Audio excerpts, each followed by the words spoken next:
I'll introduce all three speakers. They'll give their presentations, if you probably know the format, about 20, 25 minutes each, and then of course we'll have Q&A at the end.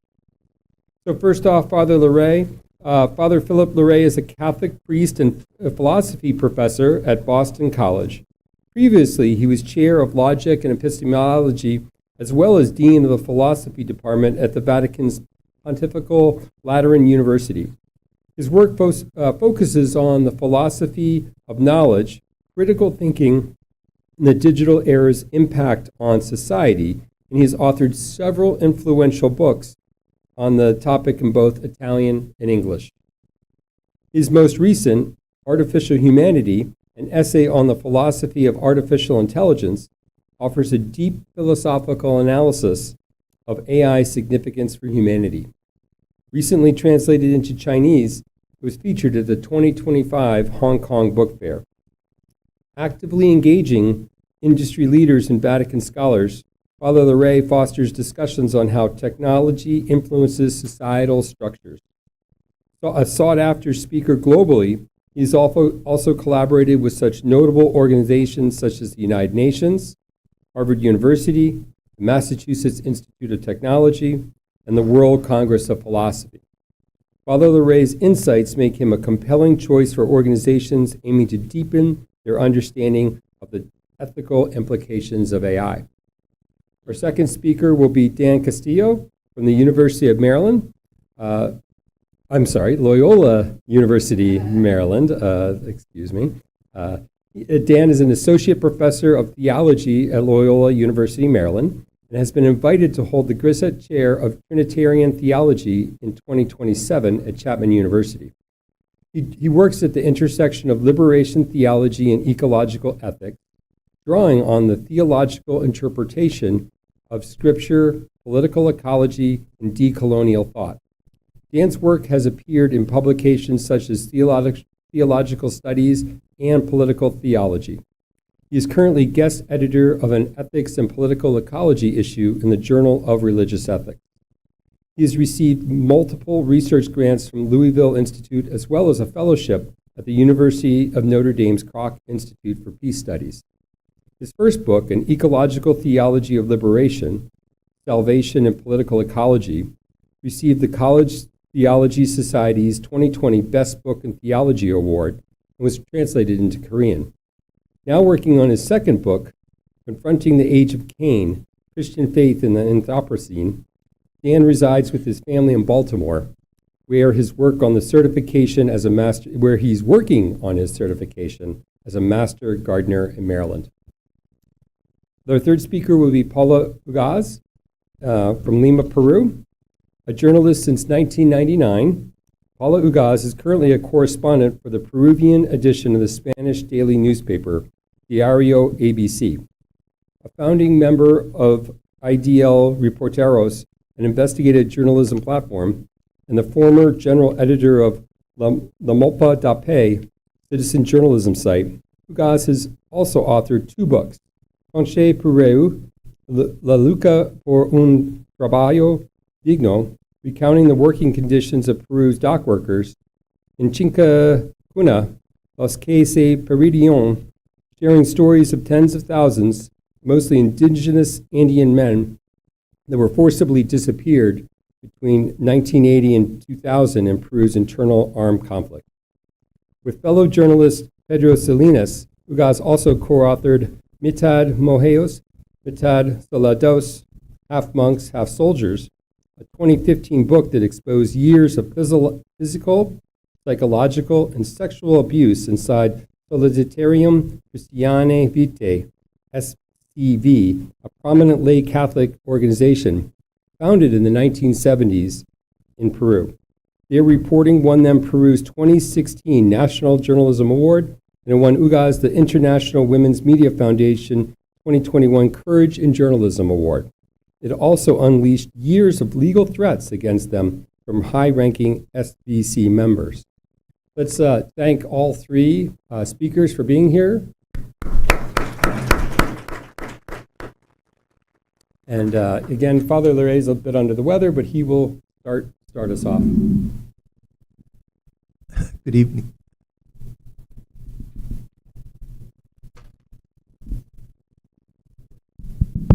Okay. It's a delight to be here, and I thank the organizers for inviting me.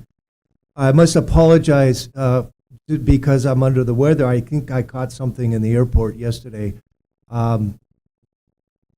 So I would like to keep my comments brief, but sometimes, as I was telling Karen, when I start talking, I get excited and I feel better, but we'll just play it by ear. Some of the ideas that I wanted to communicate have already been mentioned. The fact that Pope Leo XIV took his name because of Pope Leo XIII, who in the 19th century did for the church in the Industrial Revolution what Pope Leo XIV wants to do for the church and the world in the digital revolution, what he calls the digital revolution. In his first statement to the cardinals after being elected, he said this, and he talked about artificial intelligence. And those of us that are in the field, I teach a course on AI at Boston College as well as doing a lot of conferences. I'm leaving on Sunday to Rome if I feel good. The U.S. ambassadors to the Holy See is hosting a conference on artificial intelligence, and sparks are going to fly. I can tell you that right away. Do for today what Pope Leo XIII did for his time, and he's right on track.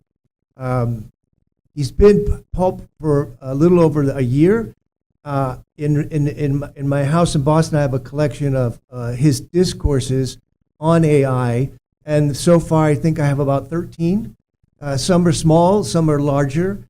The most significant one, which I will read to you a little bit, is the message of Pope Leo for the 60th World Day of Social Communications, which was January 24th, 2025. It's a beautiful document. It's not very long, but it's very, very concise and it's very, very profound.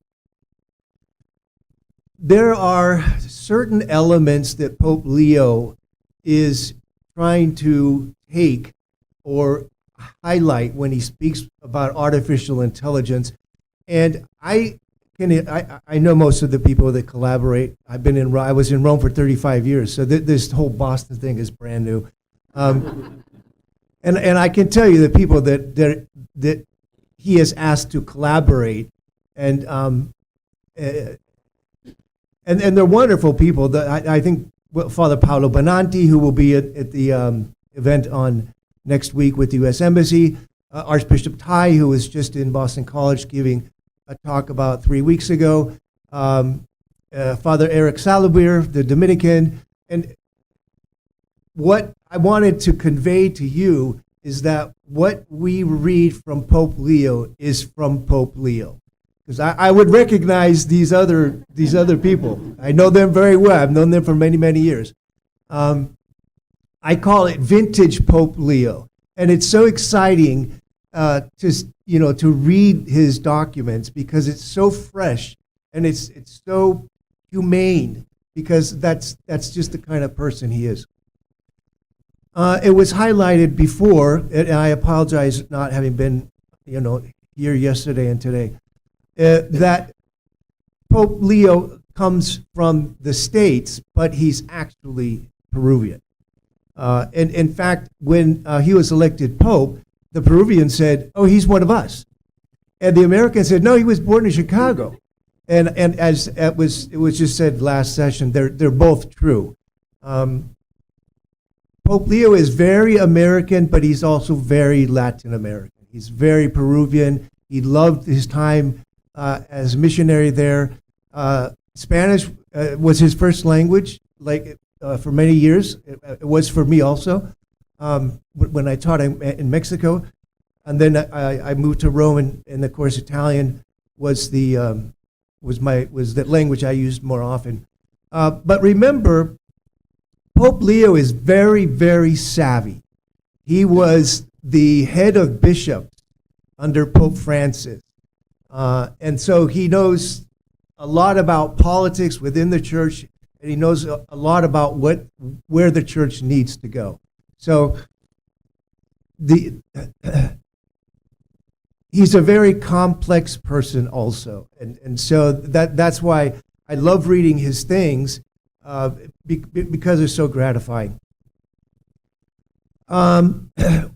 He has a phrase in one of his first documents. Well, his first message was the day after he was elected Pope. He says, I want to help the world in this transition of artificial intelligence. Then during the summer, he wrote a series of messages, and there's one phrase that stood out for me, well, a lot of phrases, but one in particular, when he referred to AI as soulless machine. In a short amount of time, it really conveys a profound message. These machines do not have souls. And I've been asked about this, and I wrote about it in my book called Connected World. And I was grilled the other day.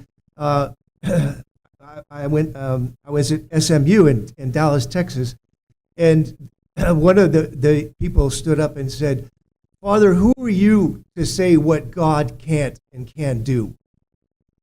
And I'm like, "Welcome to Dallas." I did not expect that. Southern Methodist University has a majority of students which are Catholic. I did not know that. It's 26%. It's a Methodist university, but there are many Catholic students there. And I tried in a short amount of time, and if Karen wants, I can get into this. It's very philosophical. But the Catholic Church uses Aristotle's vision of the creation of a soul. Now, I have to specify. Aristotle, of course, was brought into the Catholic Church by Thomas Aquinas. And just very briefly, Aristotle speaks of the proper disposition of matter. Now, Aristotle also believed that the man and the woman were not sufficient to cause a human being. You needed another principle, and that principle was the sun. In ancient Greece, the sun was a divine entity. Look at how cool that translates into the Catholic theology, where you have the mother and the father, and then God. Only God can be responsible for the creation of the soul. So what the parents do, and that's why we call it procreation, what the parents do is they predispose matter in the right way. Now, why is this significant? Because we can do this outside the womb now. We can do it in a petri dish. That's called in vitro fertilization. The Catholic Church disapproves of that way. Conception should come naturally in a loving act between the wife and the husband. But the fact that we can means that Aristotle was right. Once you, and no one doubts that the combination of a sperm and an egg in a petri dish, which then forms a new entity, does not have a soul. God infuses, the terminology we use, God infuses the soul in that new being. And that is what distinguishes human beings from all other beings. Aristotle said that all living beings have souls, but only the human being has an immortal soul. So here's I'm sorry, Karen, for the long introduction, but here's the rub. Could we not, and I hope people aren't going to get mad at me when I say this. Does anyone have any guns or knives or anything? Okay. Is it impossible for us to predispose matter in a completely artificial way? That's the question.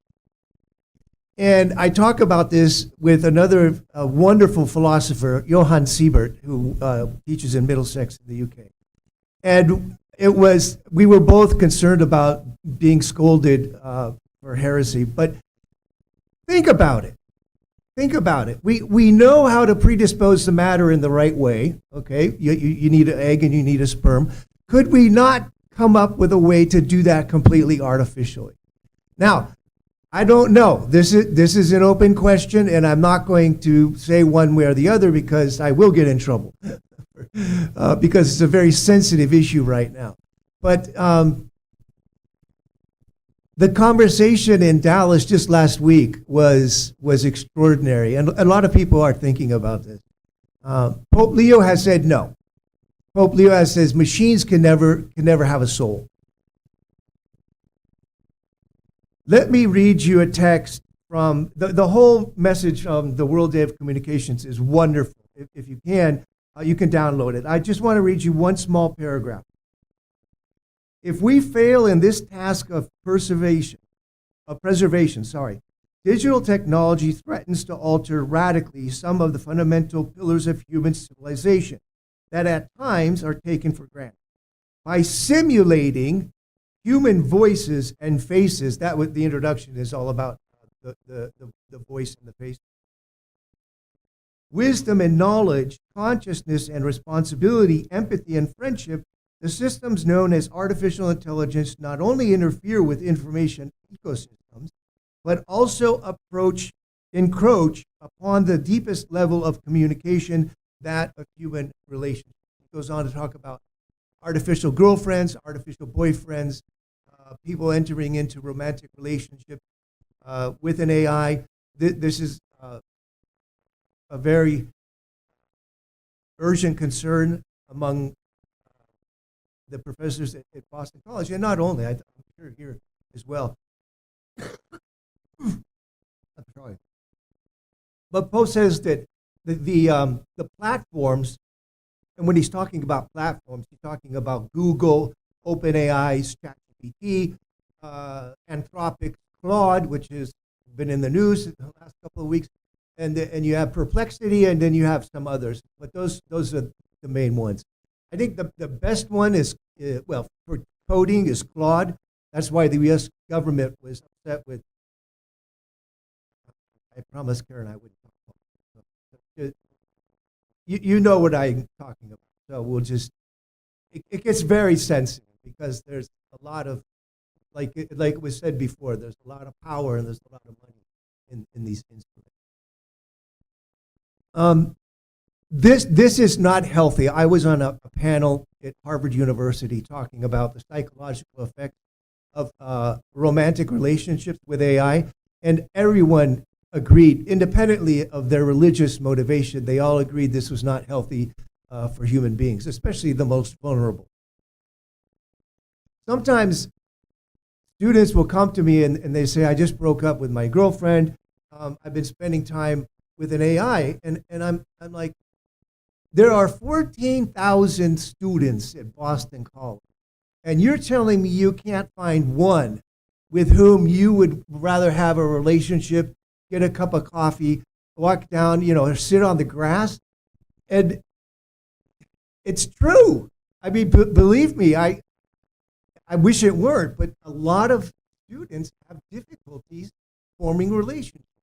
And with an AI, it's artificial. It's not real. That's what the post says when he says it's simulating those things. But it unfortunately it is true. Let me just mention briefly 3 concepts that the Pope talked about. And I'm very sorry, but I'm going to have to leave. I'd love to. My favorite part is the Q&A. That's when everything happens. Three issues that are philosophical but have profound ramifications in the area of AI. Number 1, consciousness. Human beings are self-aware, which means that we know that we know. Other living animals are conscious, but they're not self-conscious, which means they don't know that they know. Now, some in the tech industry are talking about consciousness with these machines. They are getting very good at simulating what we understand as conscious behavior. But in the words of David Chalmers, whom I use in my class because he's one of the foremost experts on consciousness, we do not have an adequate scientific account of what consciousness is. It's kind of like you know it when you see it. And I always say it's usually because of the eye. When you look into somebody's eyes, you can see that they're conscious.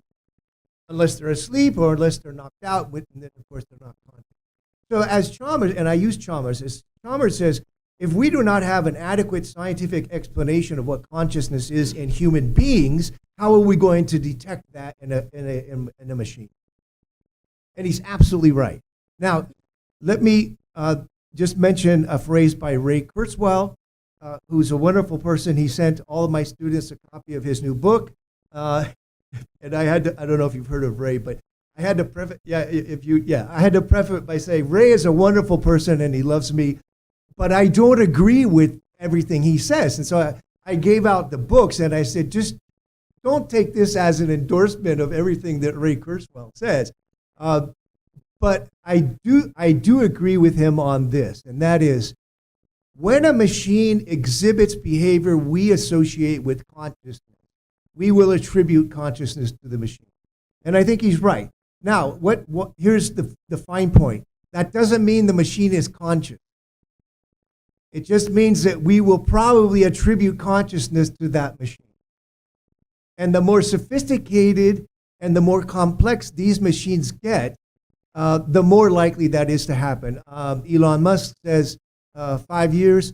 Sam Altman says 4 years. My friend Demis Hassabis, who is the founder of DeepMind and the creator of Gemini, and also won the Nobel Prize in chemistry in 2024. He works for Google. He says maybe 5 or 6 years. So it's within our lifetime that this is going to happen, and we're going to have to address this issue somehow. Secondly,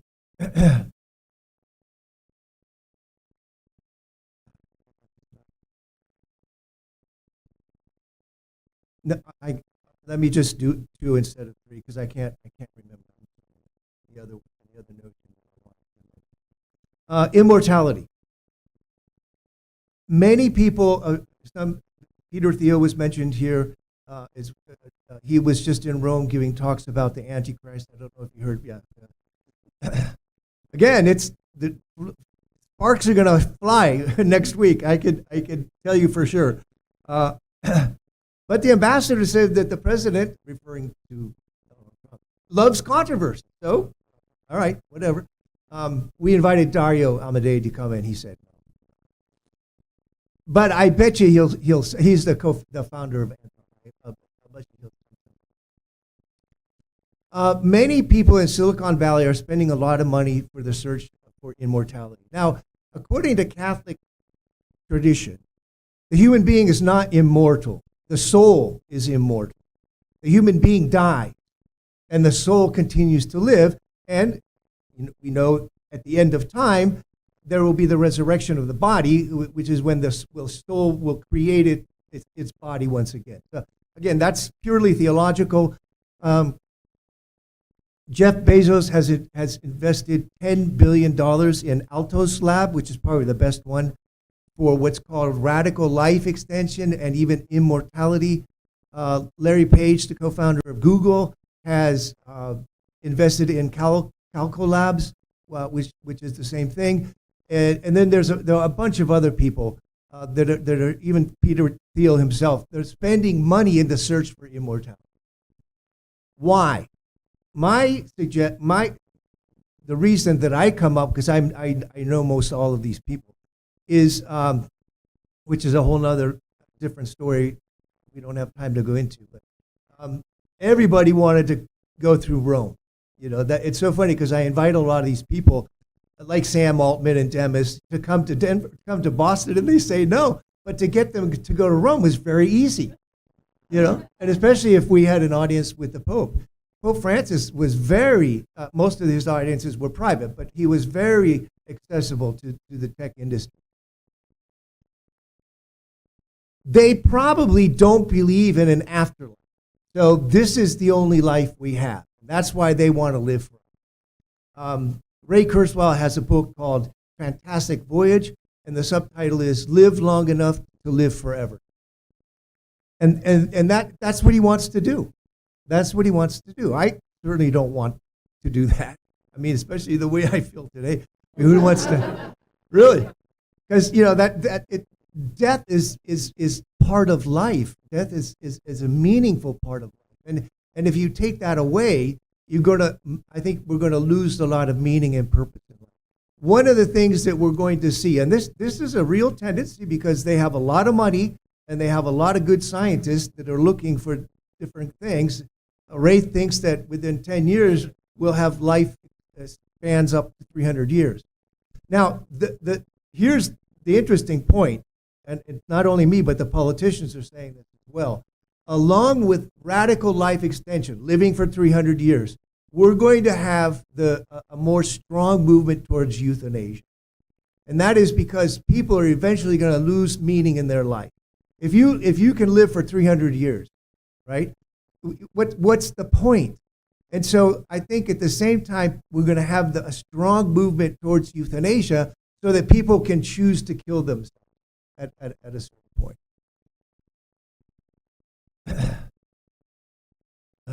There was a third issue that I wanted to cover, but let's leave it at that. Karen told me 25 minutes, and that's 25 minutes. And thank you so much, and I'm sorry that I'm going to miss the Q&A.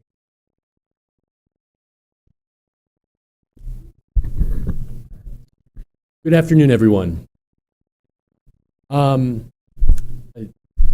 I'd like to start by saying I'm delighted to be here. I was delighted to receive the invitation to be part of this ongoing conversation over the last couple days, and I'm deeply grateful for all of the work that went into putting it on in front of the scenes and behind the scenes. So thank you all very much. Gardening in a Valley of Dry Bones, Politico-Ecological Love in Pope Leo's Papacy.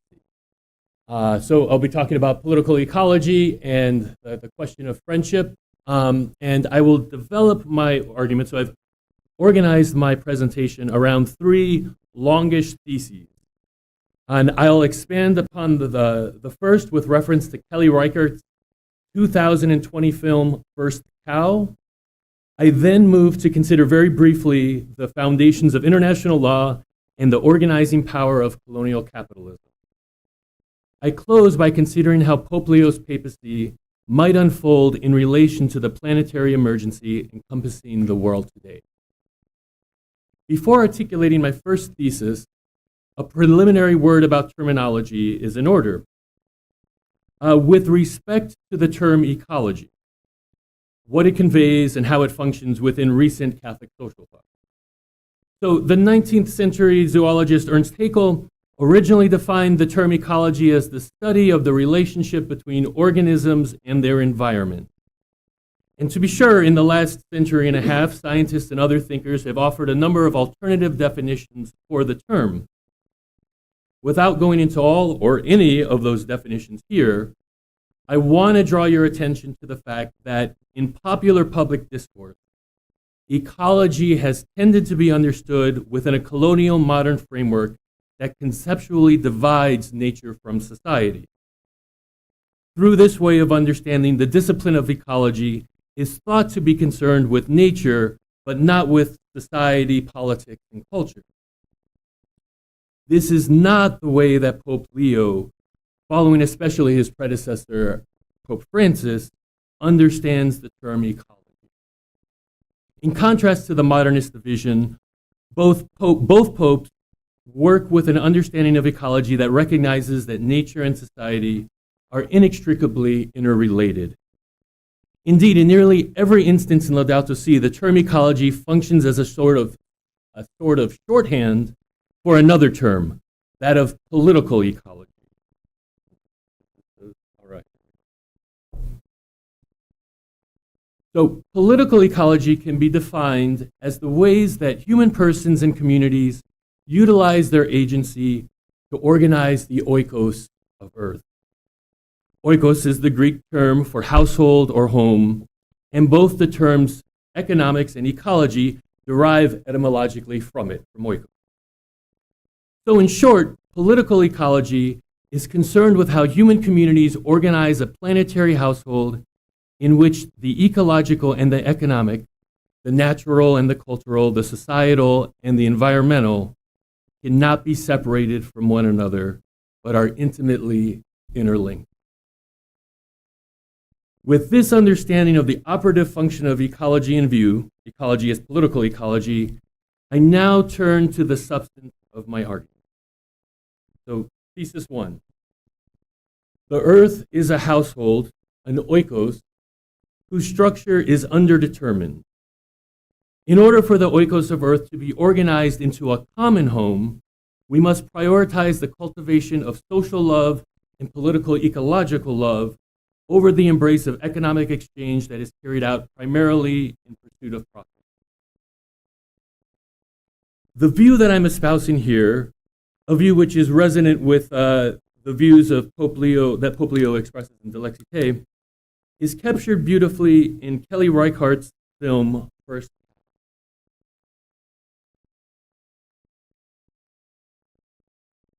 Set in the Oregon Territory in the mid-19th century, the film offers a parable highlighting the destructive ways in which capitalism structures the colonial modern world. Indeed, the titular animal in the film, the first cow to be brought to the territory, is thematically significant, since the words cattle, capital, and chattel all share the same etymological root, so that a cow stands as shorthand for property. The film begins with an epigraph taken from William Blake's Proverbs of Hell, which reads, quote, "The bird a nest, the spider a web, man friendship." So again, the bird a nest, the spider a web, the human friendship. The allusion to homemaking and thus to economics and ecology is clear. Just as a bird builds a nest and the spider spins its webs, it is in and through friendship that the human person makes their home in the world. Reichardt's thesis, posited through Blake, is developed through her depiction of the relationship between the film's two protagonists, Cookie, a cook originally from the eastern United States, and King Lu, a Chinese immigrant. The two men first meet in the Oregonian forest while traveling westward toward an outpost. Cookie is working with a band of brutal trappers, and he goes foraging one night after the others have fallen asleep. There he encounters King Lu, who is hiding, naked, cold, and hungry. Lu is trying to escape a band of men intent on killing him. Cookie, unbeknownst to the other members of his party, welcomes Lu. He feeds, clothes, and protects this vulnerable stranger, helping King Lu to survive until he can depart from them safely. Later in the film, having arrived at their common destination apart from one another, the two men are reunited at the outpost saloon. After sharing a drink and conversation, King Lu invites Cookie, who is now homeless, having been turned away by the company of trappers, to stay with him. After arriving at Lu's home, an isolated and dilapidated ramshackle on the outskirts of the settlement, Cookie soon takes to sweeping the floor and to picking flowers and placing them in makeshift vases. King Lu straightens up and prepares a meal for the two men. Having come to recognize and affirm the dignity of the other through their initial acts of mercy and hospitality, they set upon the task of structuring a home together in and through friendship. The two men fall into an easy and gentle quiet with one another in this common home that they are making beautiful together. The quality and organizing power of Cookie and Lu's relationship is juxtaposed to the territory's governor, an Englishman known as Chief Factor, and his ways of relating and organizing the world. Factor functions as the embodiment of the colonial capitalist ethos. He perceives in the other only an it, an instrument to be manipulated to maximal efficiency in pursuit of profit. Soon after he first appears, the governor explains to an associate, a captain in the U.S. Army, the logic behind lashing a subordinate for disobedience. Arguing for a harsher penalty than the captain had imposed, Factor states, quote, when one factors the loss of labor from the punished hand versus the gain of labor from those hands who witnessed the punishment, a stricter punishment can be the more advisable path. He continues pedantically in a manner that calls to mind Achille Mbemba's arguments in Necropolitan. Quote, even a properly rendered death can be useful in the ultimate accounting. Factor's conversation with the captain soon turns to the subject of beaver in a manner that highlights the ecological violence endemic to the making of the colonial modern world. When the captain states that the beaver in the territory will soon disappear, given the rate at which they are being trapped and sold as pelts in the French and Chinese markets, Factor forestalls him, stating that the beaver are endless.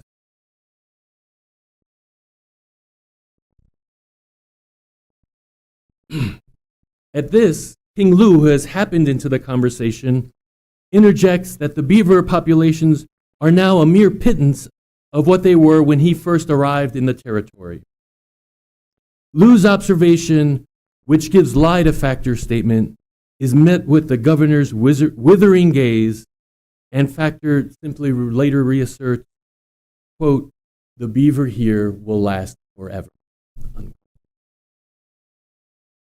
Here then, we are presented with contrasting modes of homemaking. One which prioritizes the cultivation of friendship, and another which is organized by brutal expropriative desire and the logic of efficiency. It is no accident, then, that when Chief Factor's men enter into King Lu and Cookie's home during the culminating scene of the film, they do so to destroy it from the inside out. The household that the two friends had built is reduced to ruins by the forces that Factor represents. Forces that would enclose and conscript the life of the world into the service of God. Thus, in the film, Reichert describes the conditions of a world that renders friendship vestigial. The human and the earth in this condition are merely objects to be manipulated. This brings me to my second. In the name of establishing friendship with neighbor, colonial modernity's system of international law was coded from its inception to privilege and serve capital. Accordingly, under the auspices of friendship, this project has standardized a diminutive mode of inhabitation that reflects not the household of Cookie and Lou, but that of Factor. In a pair of illuminative essays, legal scholar Ileana Porras argues that a theopolitical concept which he terms, quote, the doctrine of the providential function of commerce, end quote, was vital in shaping international law at the dawn of colonial modernity. The doctrine of the providential function of commerce is best understood in relation to an historicist conception of the Tower of Babel narrative. After destroying Babel, scattering the people, and confusing their tongues, the theory holds that God provides the means for the reunification of the dispersed and disparate peoples of earth through the exchange of goods. As Porras writes, quote, according to this doctrine, international commerce was desired by God as a means of bringing separated humanity back into friendship. The classic elements attributed to the providential design included a judicious distribution of different resources and lacks across the nation, so that the peoples would need each other and duly go in search of one another in order to offset their lack. Under this view, the oceans, which seemed to separate the nations, were reimagined as highways that would bring the peoples together in reciprocal benefaction of exchange. End quote. And without elaborating on this, these highways, just consider for a second the middle. It is this social imaginary that comes to structure the visions of the progenitors of international law, and here Porras names Vittoria, Grotius, and de Vital.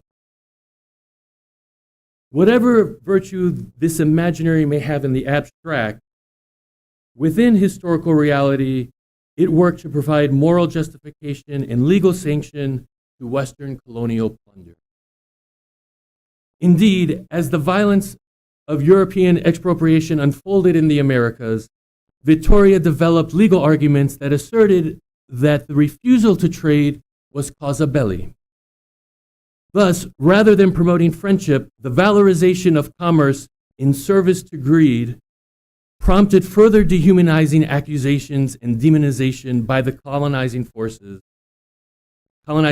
of the world against those that these forces would dominate.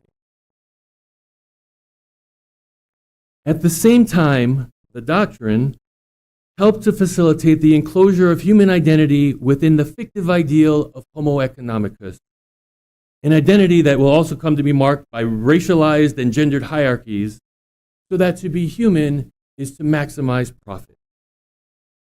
Moreover, as Porras points out, the doctrine also abetted the commodification of creation. As she observes, quote, nature became visible to the modern Europeans who contributed to a new tradition of jus gentium, law of the nations, only in the moment they articulated it as a material thing subject to appropriation, reducible to property, and capable of entering into the stream of commerce.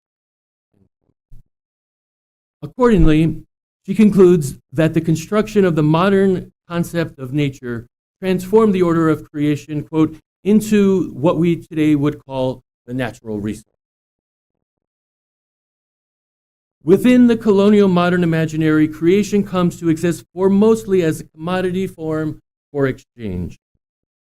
This enclosure of the identity of creation would come to be formalized through the Lockean programs of land enclosure. In brief, then, the colonial modern world and the system of law that came to structure it are coded to be of service to capital in ways that militate against friendship with God, neighbor, and earth. This coding encloses and ossifies the life of the world within the commodity form in a vision that is resonant with that of fact. Thesis 3.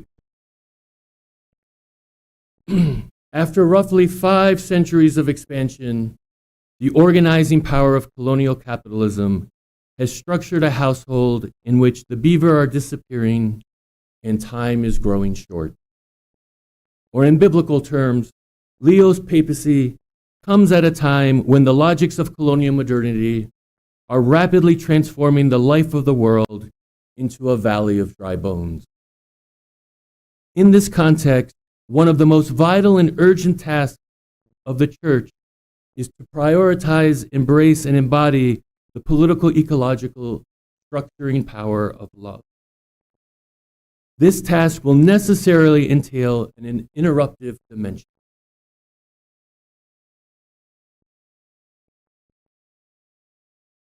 Thus far, Pope Leo has repeatedly acknowledged the dire condition of Earth's household today.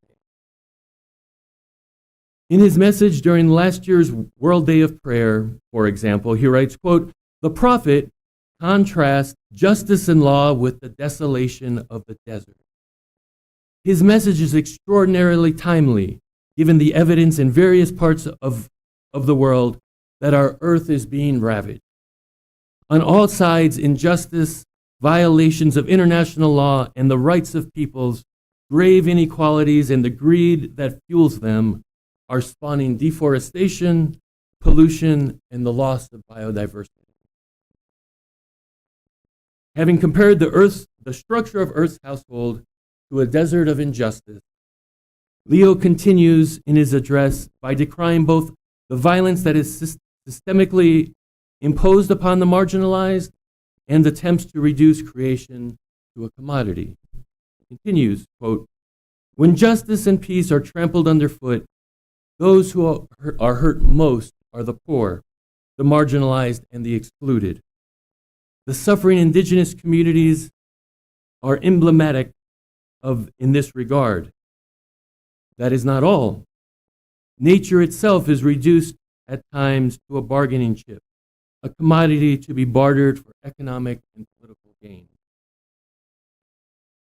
In the context of systemic alienation and exploitation, Pope Leo calls for the recovery and prioritization of love and friendship.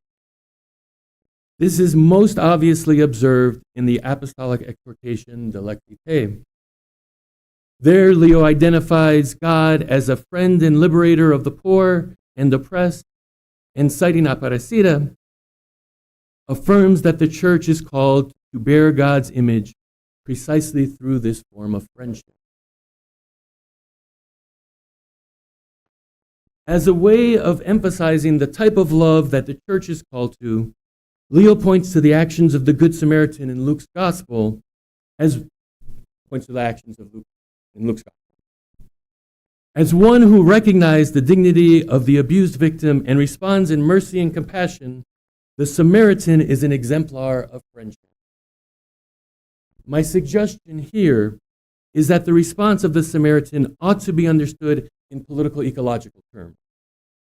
On one level, we must recognize that care for the exploited and oppressed human persons requires care for the places these persons inhabit. On another level, we ought to extend a similarly compassionate response to the earth itself in recognition of its goodness and dignity, and in protest over its abusive commodification. Here, I would also propose adding another image to that of the Samaritan when seeking to symbolize the demands of political-ecological love today.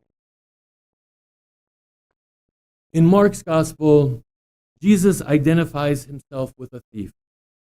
He is the thief who breaks into the house of the strong man, ties him up, and then plunders the house, liberating the household from service to the logics and desires of the master. The figure of the thief, then, captures well the conflictive dimension of the type of political-ecological love required today. In a household where it is not only the violation of laws that create injustice, but the very laws themselves which structure injustice into the oikos, it is plain that the house must be radically reorganized.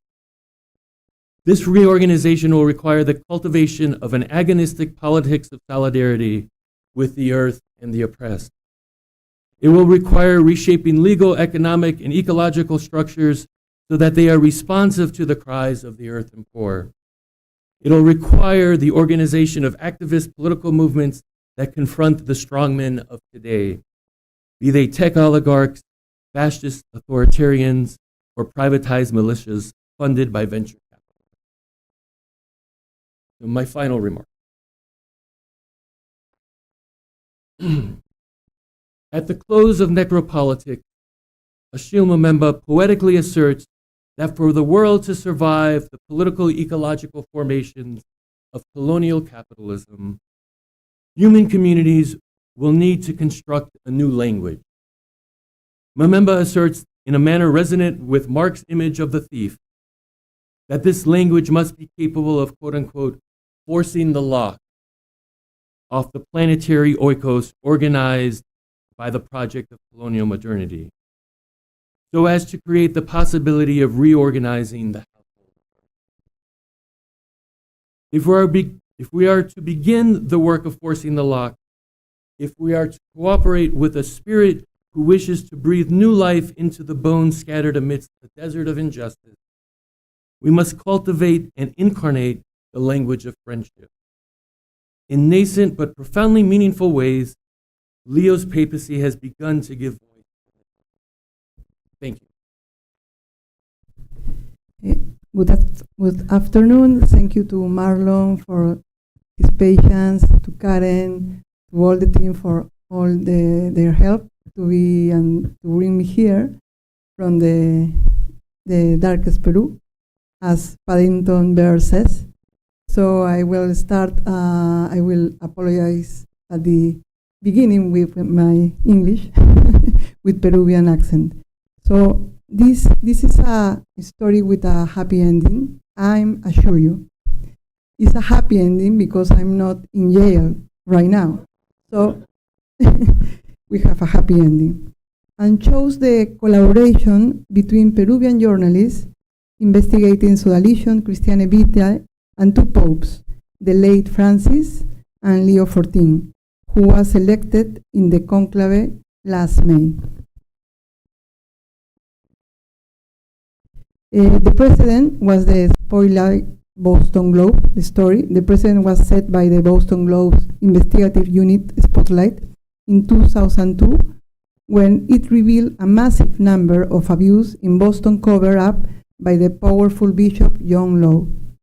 More than 450 priests in the United States have been forced from their jobs because of sexual misconduct allegations, and 4 bishops, including Cardinal Bernard Law of Boston, have resigned after being accused of abuse, admitting to sexual misconduct, or acknowledging they failed to remove known child molester from active ministry. Marty Baron from the left, Walter Robinson, Sacha Pfeiffer, Myra Sender, and Ben Bradley Jr.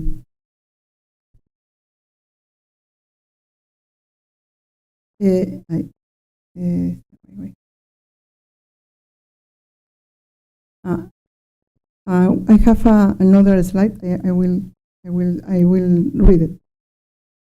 Wait a minute. I want to point a few key notes from the other land of Pope Leo XIV. It is a country, Peru, it is a country that gained independence from Spain in 2081 and has an indigenous population comprising many ethnic groups, such as the Moche from Chiclayo, Wari, and Inca. In 1904, 2% of Peruvians speak Spanish. There are institutions that seek to perpetuate this reality of racism and discrimination because, let's not forget, Peru is a country with a colonial heritage where the Catholic Church was an institution that helped maintain social order following the conquest. In 1979, voting rights were officially extended to men and women who could not read or write.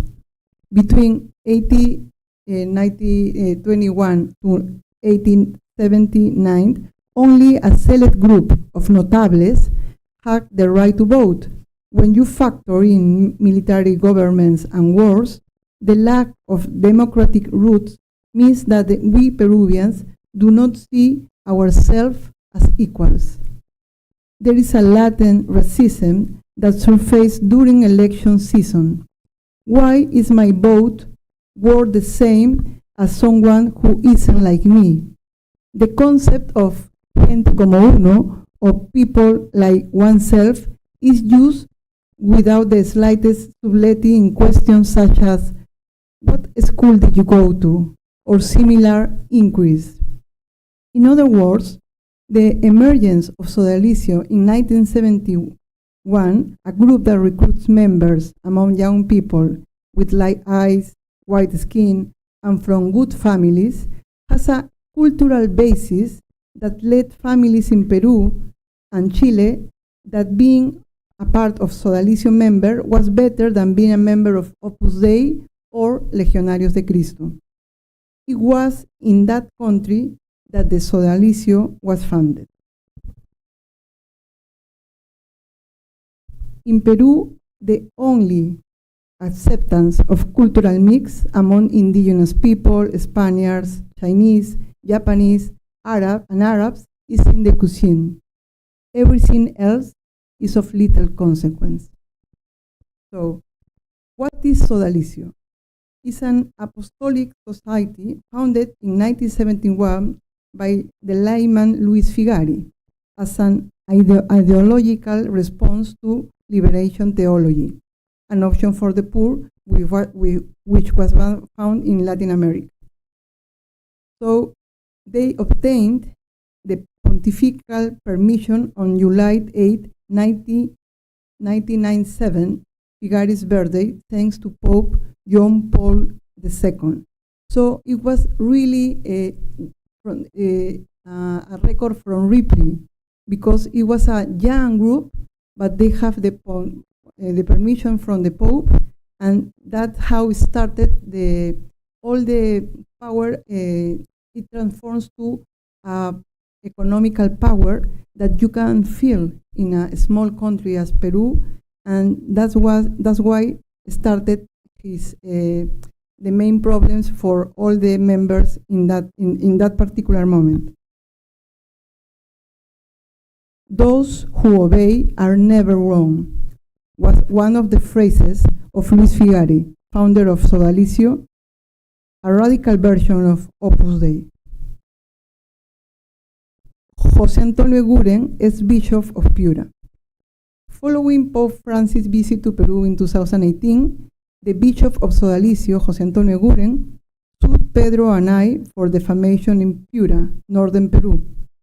The Vatican's representative in Peru at the time, Nicola Girasoli, told me that he and 4 bishops, Carlos Castillo, Robert Prevost, Reinaldo Nan, and Pedro Barreto, stood in solidarity with me, and that they had communicated with Pope Francis, who forced Eguren to draw the lawsuit.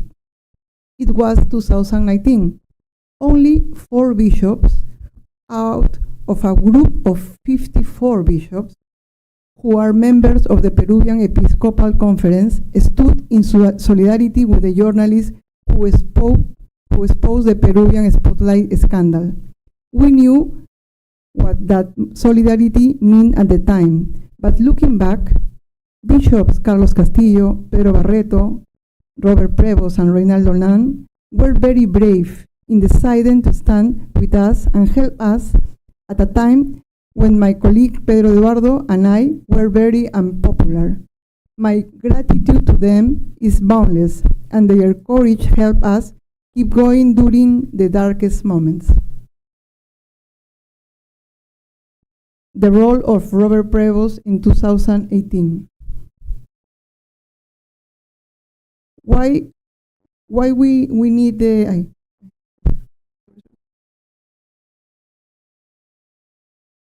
why we need the help of Robert Prevost and the other bishops at that time, because different to the Boston Globe, we didn't have a newspaper behind us. Pedro Salinas and I are freelance journalists, and we have to help a lot of members of the Sodalitium who has problems and needs therapy, needs medicine, sometimes needs floods, needs a lot of things, and they looking help for us, and well, we couldn't help at that moment. So we have the help of the Bishop of Chiclayo, because he was the president of the Association of Victims in the conference of Peru. So he has the patience, and he called the Sodalitium and asked for help for the victims who has biggest and urgent problems. He never, in that moment, he always told us that he wants to keep in a role behind the curtains, but it's after he became Pope that we told this story. But he was a key for us to help other victims in 2018. This is an interview in last year in Associated Press. This is Jaime Bertel. He's the chief of all the part of the Sodalicio, who managed all the money in the institution. When I started to investigate the Sodalicio and follow the money, is a lemma, a motto for a journalist, started all my problems. They are partners with the Cueto family from Chile, owners of Latin Airlines, powerful families in Peru, and one of candidate from to be a president, Rafael López Aliaga, ex-mayor of Lima. I will read one of the main findings regarding Sodalitium's findings using the Concordat. It's a treaty between the Vatican and Peruvian state. In the Sodalicio Empire, they made their fortunes through 9 cemeteries donated to bishops through the country, mining companies, agro-export companies, schools, university, and a theater company. After the investigation began, they moved the money out of the country through offshore accounts in Panama and the British Virgin Islands. Then they moved to offshore accounts to Denver, where they have their main church.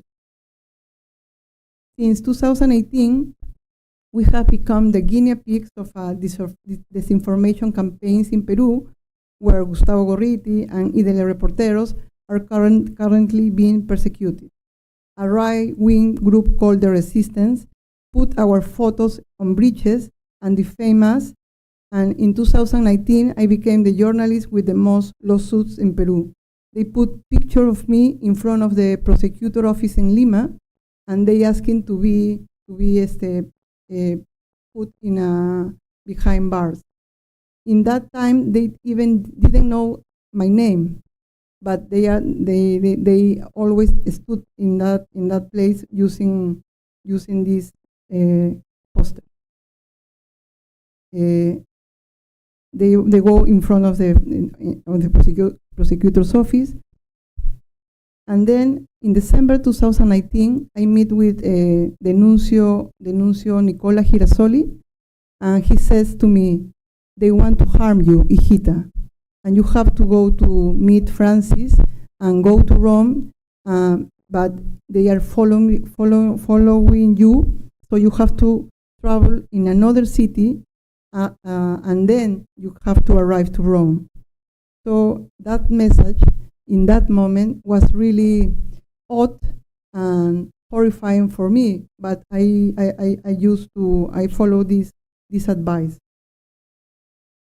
But I don't have many luck at that time, because when I went to another city waiting for the call, they closed they closed Italy for the pandemic.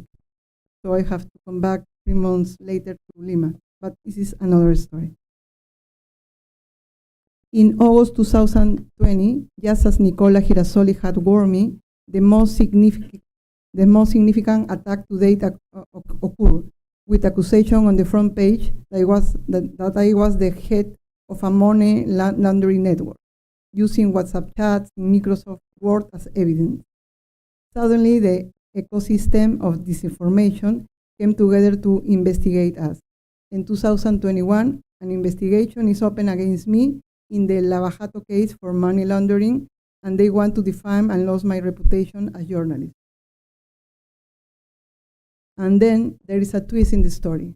Thanks to the 4 bishops that I talked about before, they talk to Francis, and they make a meeting with Francis and talk about my story and what happened in that moment. It was a very moving meeting with Francis. I went with my daughter because she was suffering a lot during the pandemic. So in that meeting, I asked Francis I asked Francis help, and asked Francis to bring a team to Peru to do the same thing that he do in Chile with the Caradima case. So that was the meeting. I was my country in that meeting was the journalism. I was representing the journalism, and I was asking for help to the chief of the Catholic. 8 months later, after the meeting with Francis, Charchik Luna and Yardi Bertomeu arrived in Peru, having previously been in Chile to investigate the Caradima case. So they arranged a lot of meetings with victims, with the Sodalitium chiefs, and with the journalists who suffered all the persecution at the time. This is Jaime Bertel, the chief of all the money in the Sodalitium, and this is the comuneros, members of the oldest comunidad campesina in Peru, in Catacaos in Piura, in the north of Peru. They suffer because the companies of Sodalitium take out their lands and kill one comunero, and they do the same campaigns in base of lies that they do against me, they do against them. If you saw, is the Marcelino Inga with the purple t-shirt. He's the chief of the Comunidad Catacaos. He's like a 145 meter, no? And they accuse him as a chief of a band of kidnappers and about a chief of terrorist organization.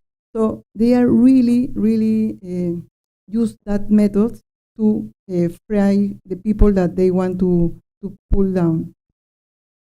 It was a very important moment for this case. Well, this is 2024. It was the worst year because it was between the investigation that started in the Vatican and when we expect the decision of Francis about the Sodalicio case. So in October, I came to Rome with my colleague Pedro Salinas. So because they leave the secrecy of communication, and it was a donor because they put as the leader of narcotic gangs or kidnapper. What I'm talking about? Because they open all my communications the last 10 years, and when they do that, they do behind my back and my lawyer's back, and they act as if I was the leader of a narcotic gang.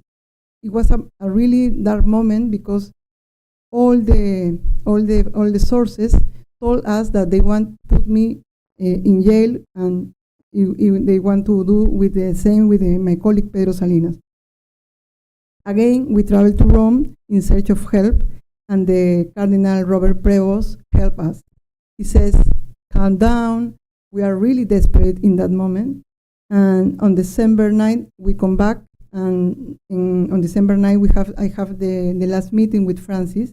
We met with the help of Prevost, we met with Francis, and both assure us that they will close Sodalitium, and last January 14, Francis suppressed Sodalitium on all its ramas. In April 14, the Sodalitium is closed, and a plot twist, Robert Prevost became Leo XIV. This is when we met after he became Pope. Look, my smile is like a, I don't know. So they make a theater play about my case, and then the Pope sends the first message to Peru and to the journalists, and the message was read after the play with the Jordi Bertomeu, read his first message to Peruvian journalists and make a stand about the abuse in the church. Thank you very much. Okay, I want to thank you both for your talk. I want to ask you a question, Paola, because I think that maybe it would be nice if you can explain a little bit of what happened before all this process, so people can understand how important was the work that you and Pedro did to come to a happy ending after so many difficult years and everything that happened. But what was that was taking place with the Sodalitium besides, the economics and everything that they were doing? There was other things that were very important as well. The Sodalitium is in economy. When we start this story, I'm an investigative journalist. So when Pedro Salinas, he was a member of Sodalitium, asked me to investigate this group, he says this work will take 3 or 4 months. Well, no, he lied to me. So we started to investigate this group in 2011, and when it started, I didn't know how powerful was, how it was part of the system, of the Peruvian system in power. They have a lot of friends in politics. They have friends in Keiko Fujimori party, Rafael Lopez Aliaga, and they have friends in judiciary power and prosecutor's office, in the media in Peru, in newspapers, TV channels. But we didn't know when we started this investigation. It's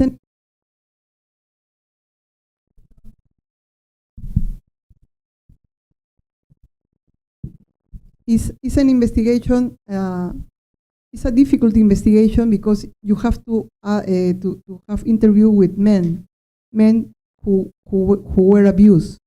So they are very reluctant to talk in the beginning these stories because they feel ashamed. Sometimes the victims of sexual abuse have to emphasize that they are not gay. But it was at the beginning was really hard for me to start this investigation. But I think because I have a lot of experience in human rights investigation, I have I work with the empathy to gain their confidence.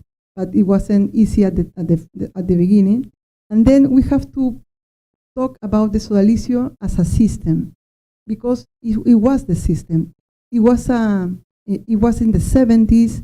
We have a left-wing dictatorship.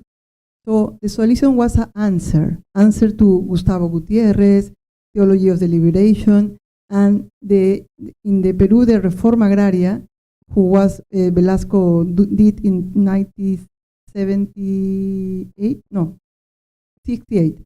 So he do that, and one of the members of Sodalicio told me that at the time they reunite, play football, and say and sing lemas against Juan Velasco, the dictator, and they feel very, very together and happy to be part of a group who is against this leftist government, this leftist in the Catholic Church.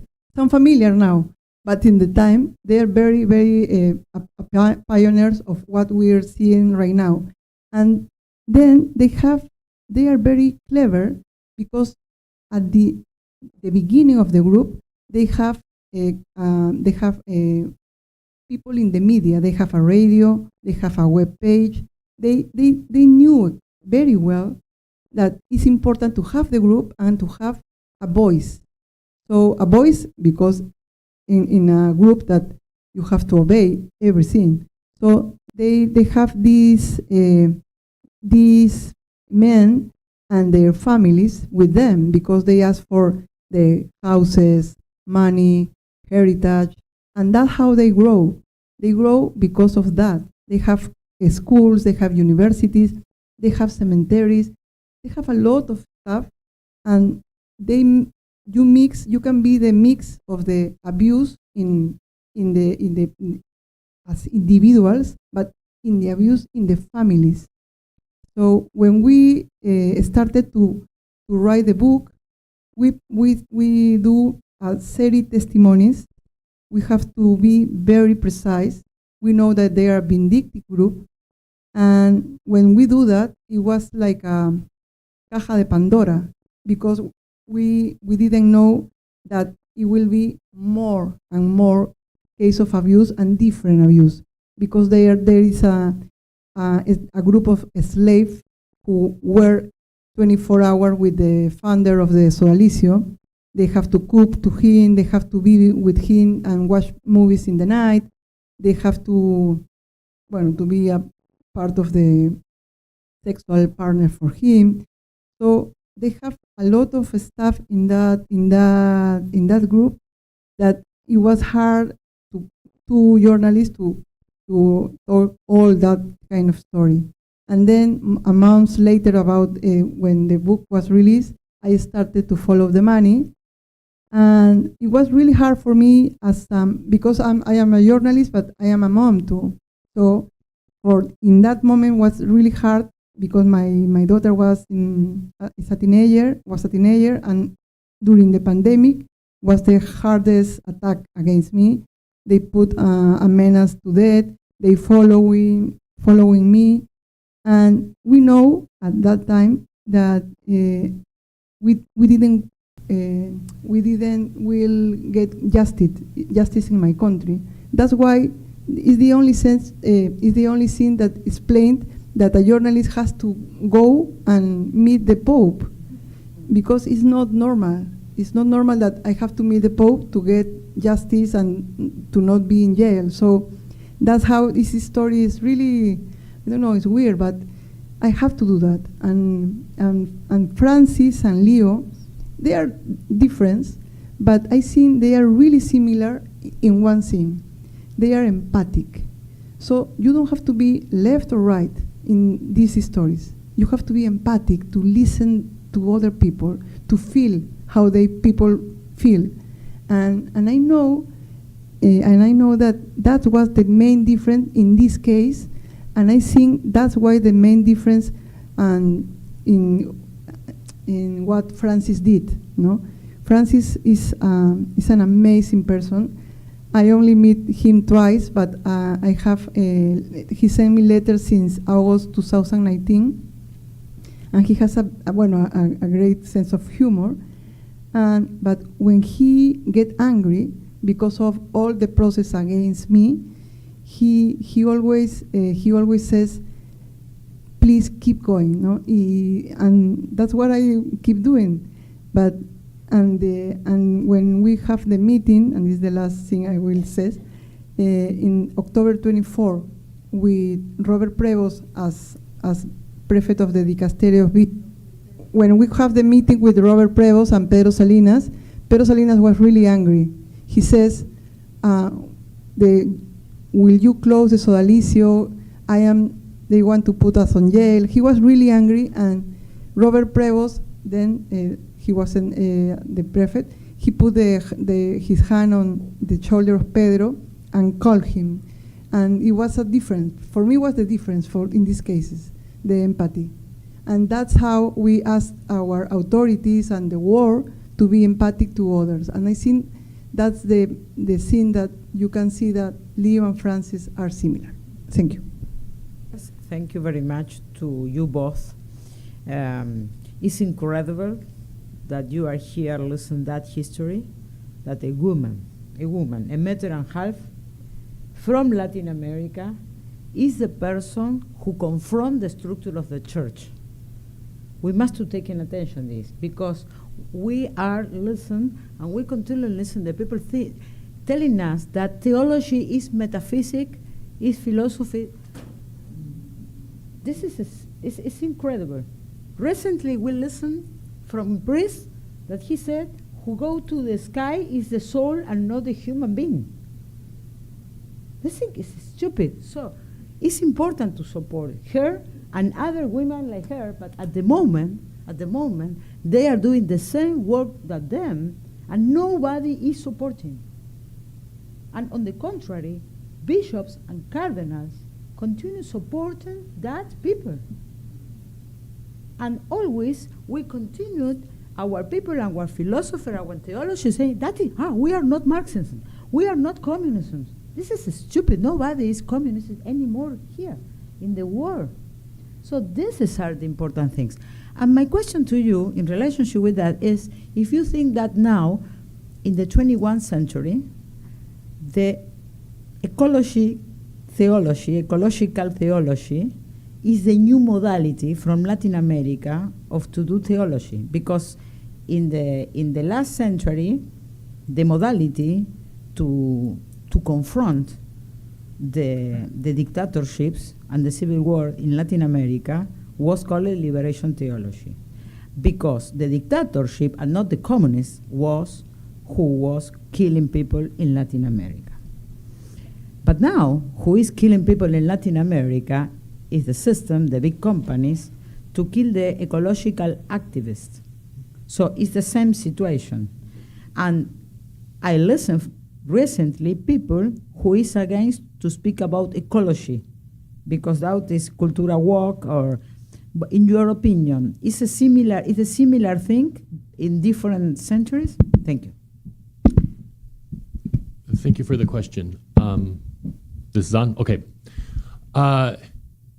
Well, as it turns out, so yes, I do think it is of one piece, right? And in fact, in my work, dating back a decade ago now, one of the things I tried to argue, like drawing on Gustavo Gutierrez's work, is that yes, liberation theology is a political movement in a particular time and place. It's also a de-ideological movement, right, to use like Sobrino's language. So the language of developmentalism, right, was just running rampant everywhere. The UN declared the 60s the decade of development. And part of what, in my understanding, liberation theology is trying to say is, at that moment, no, like, development is not a decolonial project or counter-colonial project. It's a neo-colonial project. It is continuing the modalities of colonialism and of exploitation in various ways. And so we need liberation from that project. Well, in the 80s, when the emergency is not just one of kind of economic disparity that has to be kind of accounted for and justified, but now we have an ecological crisis, the language that gets proposed is, in the 60s, it's development and modernization. In the 80s, what we get is sustainable development and ecological modernization. And it's the language of obfuscation to cover over what's actually what's actually happening, these continued systems of exploitation, which take various forms, right? And so, hence the argument for an ecological theology of liberation that is going to work to unveil, to speak truthfully, right, with courage. And this is what I was struck by in listening to you talk. Thank you so much. It's just, as I've been teaching and walking to school the last year, I've kept coming back to the virtue of courage and how important it is for us today. And binding courage to truthfulness. And you just exemplify it so much. So thank you. But this is the work of binding the strong man, right? Is speaking truth in courage and confronting the systems that obfuscate and saying, no, we need a different kind of household. So yes, those corporations that are producing the eco-martyrs one after another need to be confronted, and also an understanding of how they operate within broader power networks of power, right? So that again, are we going to address all of this in our lives or ever? I'm doubtful, right? I have hope. I'm doubtful, but we need to be about that kind of work. It can't just be tying into with environmental work. It can't just be the individual. We have to be able to start thinking in terms of coalitions, in terms of bridge building, in terms of legal structures at all levels, right? From the local community to the global, and we have to be doing that work with courage and honesty. Thank you. Empathy. Thank you. And empathy. Thank you. Thank you both. This is great.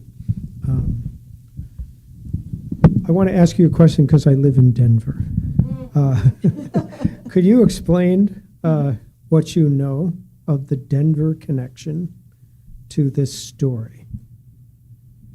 They have a church in Denver. They have a community, and when they started to have troubles with the revelation of the economic movement, finance movement, and the prosecutor's office started to investigate them because they have 4 offshores.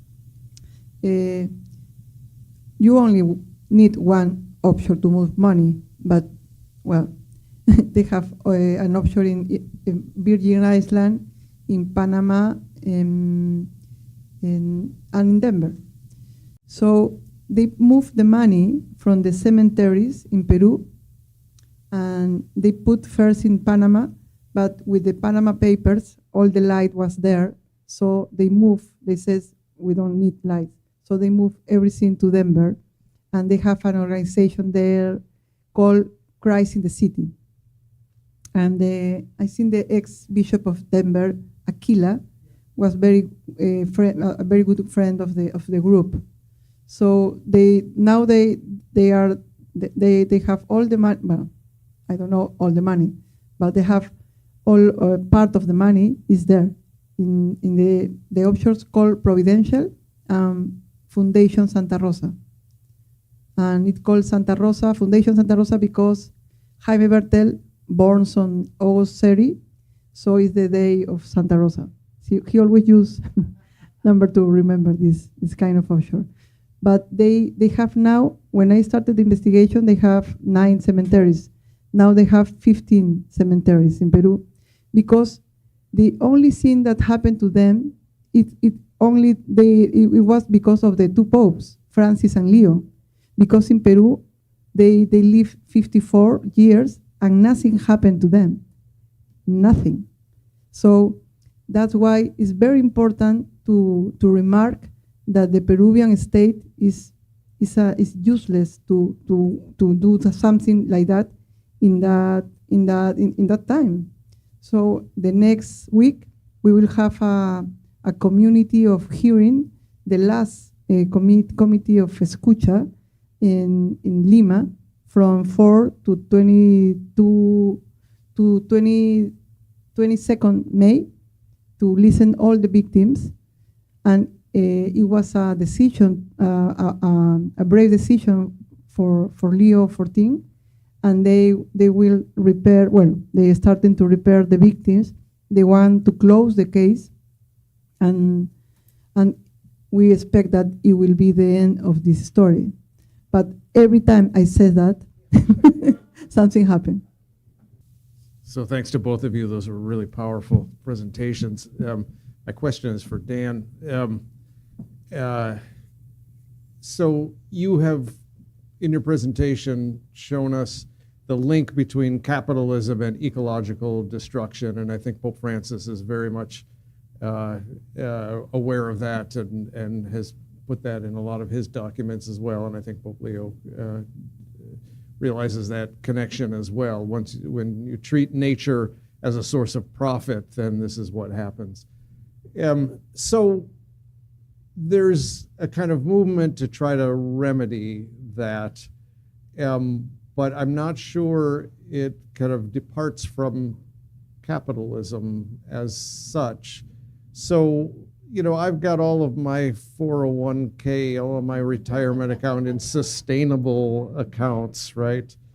And then, I try to buy fair trade and that sort of stuff. But there's a lot of criticism of that sort of thing, that it's just putting lipstick on the pig, right? That it's a new kind of commodity fetishism. When you buy fair trade chocolate, you think you're saving the world through this commodity, but in fact, even though it might be doing some good, that you're really just fooling yourself into thinking that you're making a difference. So what is I get that critique, but what else are we supposed to do, right? I mean, it's obviously going to have to be much more dramatic than that. And I'm thinking like Ignacio Ellacuría, the idea that what we need is a civilization of poverty, right? We need degrowth. How do you sort through those? I mean, some of the critiques of this are just so fatalistic that it makes you feel like there's nothing you can be done. If even fair trade is just kind of co-opted into this system, then there just doesn't seem to be any hope out of this. So I want you to kind of give me some hope, and just, I don't expect a kind of, a detailed roadmap of how we get out of this, but point me in some directions.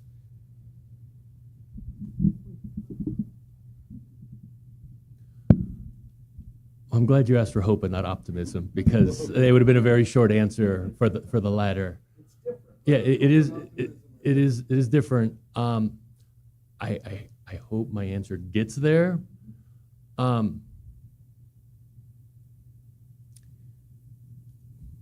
So you were just using the language of repair at the end of your last answer, and I think some of it goes to that, like that we have to start thinking in terms of repair and reparation. So I was just reading a book, and I'm blanking on the name of it right now. I believe it's The Shadow of Empire, something along these lines. But one of it, like the through line through it is critiquing, like it's not a book in theology, but it's critiquing the emancipation paradigm with the liberation paradigm, and noting that in the emancipation paradigm, thinking about the legacies of colonial modern enslavement, right?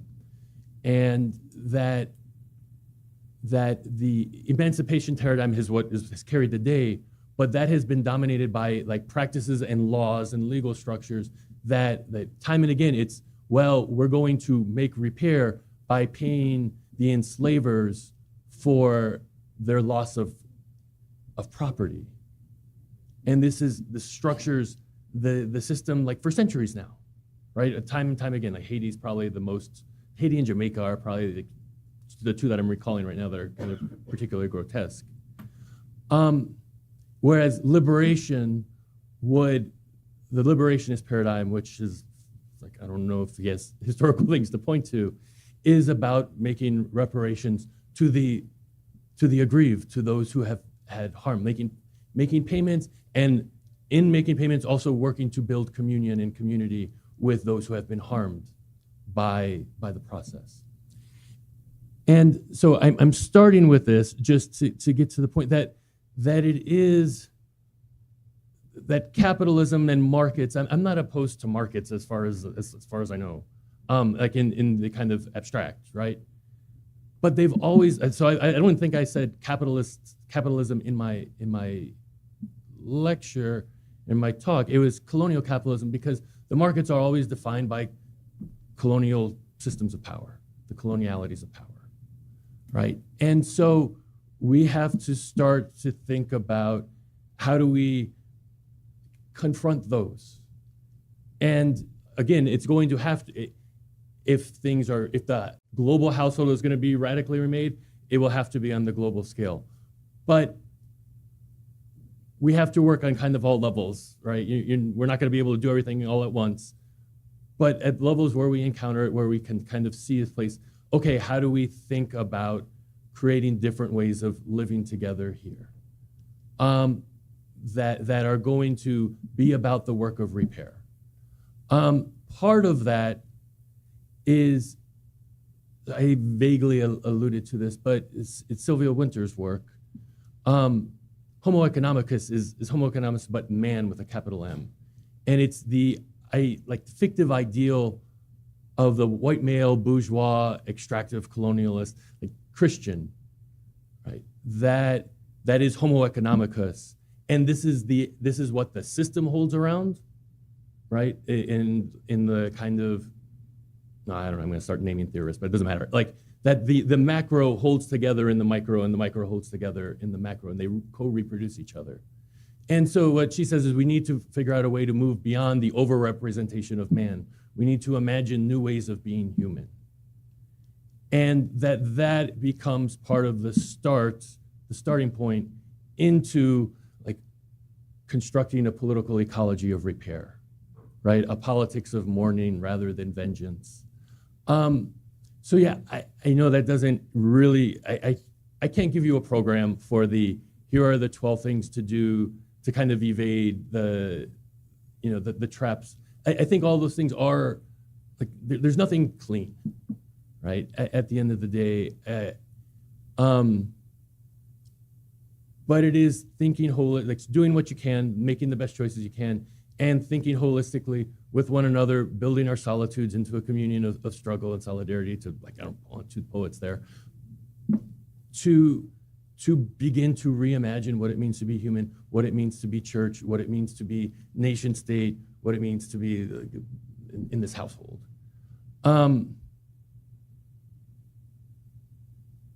Yeah, that's maybe a long non-answer. It has to deal, so let me just say it, like, succinctly, to reiterate something I probably said just now. We got to think about legal structures. And that then moves us into the realm of politics and thinking about how do we create effective legal structures that are going to be about the work of repair and allow markets to function in ways that do the work of repair as well. We're so far away from that, right? But that's the challenge. Every little bit helps. I want to add something to this answer, because the next week it will be the commission hearing in Lima, and it was the first time that they want to repair victims of abuse, but victims of peasants who lost their lands because of the companies of Sodalitium. So it will be the first time the Catholic Church aware of that kind of damage because of Sodalitium's companies against them. So it will be the first of the many, I think it will be the first actions that they want to, they could use the Sodalicio case as in a small country as Peru, to other movements like Sodalitium, to solve all other problems like that, because they abuse of their power using the Catholic Church as a logo. So I think what happened in Lima next week, it will be very important. It was one attempt, first attempt to put the Peruvian as equal. So for our country, it's really important, because other organizations will see that as a menace, because they always see that kind of attempts to equal each other. It was a menace to them.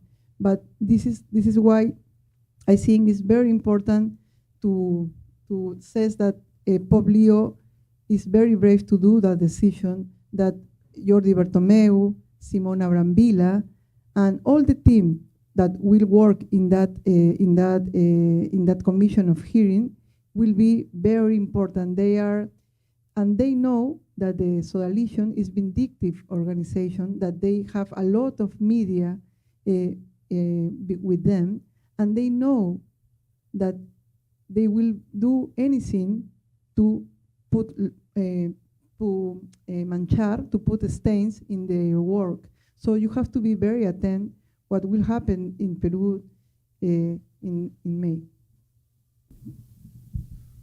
I'll say one more thing, just again to give kind of concrete examples, because again it's all structures.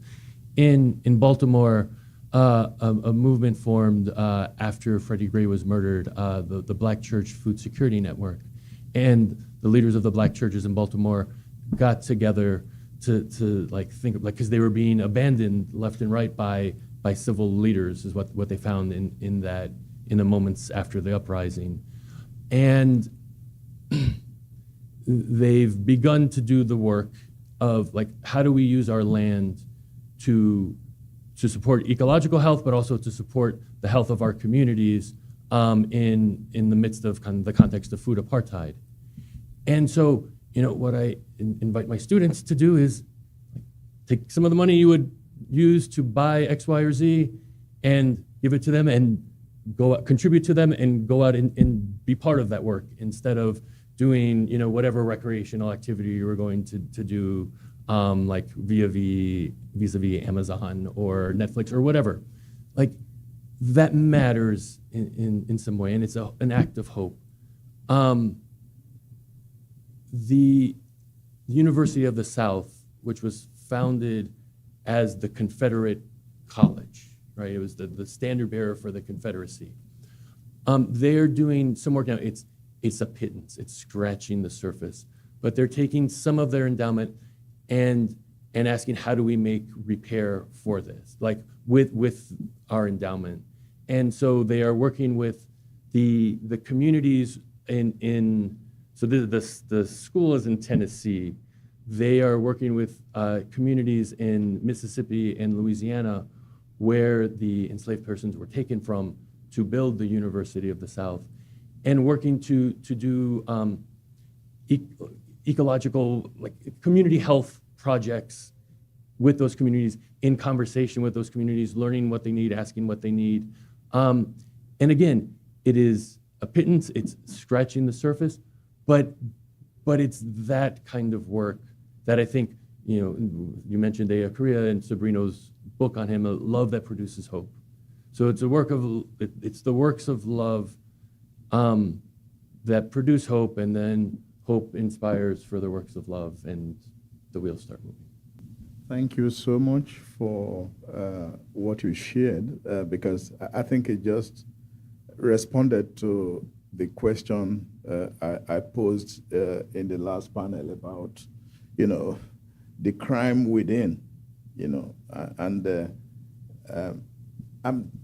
I think in my talk I was talking about futurity of the church, and it seems that the church, when I use church here, in a generic sense, is wrestling with the scandals, the crime, and all the wrath, trying to catch up, and the issues of repair and reparation, is still scratching the surface, because there's a lot that needs to be unpacked, not simply about the past, but there's a lot that needs to be unpacked about the present. And I'm asking the question, is there already any kind of conversation that the church is already having to avert, and this is just me thinking about the future, to avert the potential scandals and crime and corruption, which is inevitable, that's going to happen in the future, rather than always trying to catch up, say, oh, well, yeah, this was what happened in the past, but what about what is happening in the present, and what's about what is going to happen in the future? Because no, I'm not asking for an answer, this is an issue I'm just throwing out. Yeah, so don't be, but the only thing I wanted to do was just to thank you, because I didn't know, I think my question preempted, I didn't know you were going to share this very interesting story. So, but I'm just thinking about the future. Otherwise, it's like the church is always going to be running to catch up, to deal with the past, and not thinking about what guardrails can be put to deal with corruption and scandals, and instead of simply trying to repair, but this is my thinking. But thank you.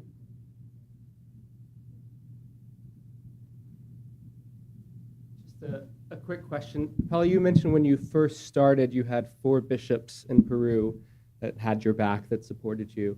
I'm curious how that perhaps has shifted. Has it shifted since then? And of course, perhaps later this year, Pope Leo will go to Peru. What sort of church will he find on the ground, particularly in the Episcopal Conference, as they're clearly reckoning with this in real time? And then a second question on the follow the money. Obviously, money went from there to here to Denver as a way of holding money here. But I'm curious, in the early days, did we also see money go from Denver to Peru to provide financial support for the Sodalitium, particularly with the early support of people like Archbishop Chaput in its earlier days? Okay, no, never. You always come to here. Because they have to, they want to, well, I have to use the word presumably, no? Presumably, no? They want to hide the money for the prosecutor's office in Peru, who start investigate them, and to hide the money for the Vatican, because it started all the investigations against them. And in the Conference Episcopal of Peru, well, in that time we have 4 bishops of 54. Now we have 3, 2. No, nothing changed. Nothing changed because I think they are really hard to die. I think about not to die physically, you know, the behavior. The behavior. The last month, there is a big denounced against Santarciero. He's a bishop of Huacho in the north of Peru, and he's abuse of power, sexual abuse, and economic abuse, because the system is still on. And it's not only the Sodalitium, or it's not only the Opus Dei, and no, you create a system of power using the Catholic Church as a logo, has a lot of money, and then you, well, not in parallel, no, you have to, you can, no, you always don't do that, abuse of some members, and then you use the money and your political support to don't get any trouble. When the story of Santarciero, Antonio Santarciero, Bishop of Huacho, came to in the media, nobody of the prosecutor's office called him. Nada. It happened nothing to him. He's a secretary of the Conference Episcopal. He's the number 2 of the Peruvian Conference Episcopal. Nothing happens to him. Only they say that he's out of the Conference Episcopal, but he's still Bishop of Huacho. So and we have another case in all the cemeteries, part of the cemeteries of the Sodalicio, they were donated to the diocese in Peru. And the Sodalicio says, I put there, I bring you some money every month, but all the management of the cemeteries, I have to do that. But because they donation, they don't pay any tributes. So they have, they gain 30 and 40% more than a private cemetery. So that's why they have a lot of money in the cemeteries. If you, one of the papers, when you look at one of the papers, in one cemetery in Piura, in the north of Peru, next to Chiclayo, in the north, 1 month they have $17 million. This is incredible, because it's not COVID, it's not, we don't have a war, no? So presumably they use this kind of cemeteries, and all the companies that they have, presumably, is for money laundering, because it's unbelievable, no? Why do you have a lot of money in the cemetery? So it's a system. In Peru, it's a system. The system works very well.